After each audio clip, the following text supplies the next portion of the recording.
Good morning, my dear sisters and brothers. Jesus is angry.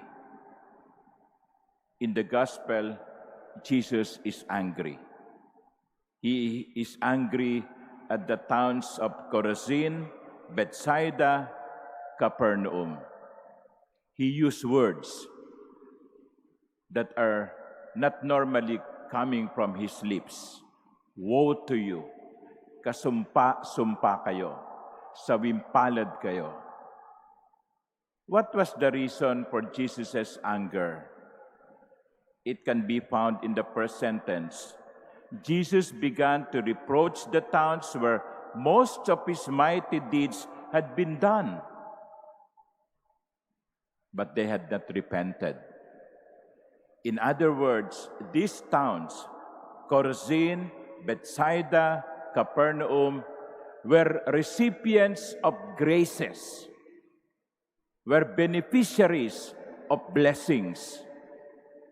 Pinagpala sila. Unfortunately, the privileges given to them did not bring about repentance on their part. Kaya galit si Jesus sapagkat sa kabila ng mga pagpapala at biyayang tinanggap nila, nanatiling sarado ang kanilang mga puso. Kaya galit si Jesus.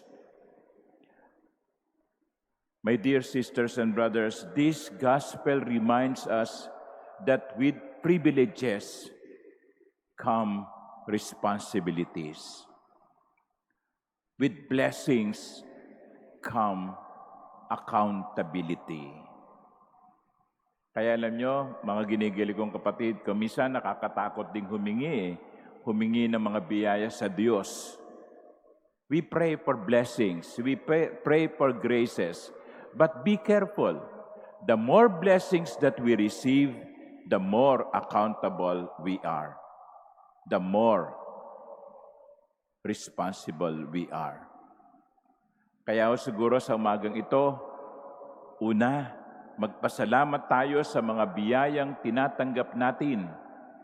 Kalusugan, material na blessing, pamilya. Those are blessings. Pero maganda rin sigurong itanong natin sa ating mga sarili, how do I use the blessings God gives me?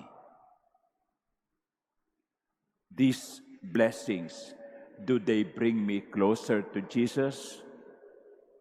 Do they bring me closer to God? Do these blessings make me holier and open to the promptings of the Spirit? Ganyan. Magagalit si Jesus sa atin kapag yung mga pagpapalang ibinibigay niya sa atin ay hindi nagiging daan ng ating kabanalan. Let us pray for one another. Let us pray that we may receive the blessings that we need, the graces that we need. Let us pray that the Lord will answer our prayers.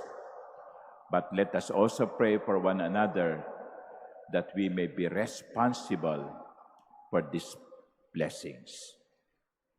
Amen.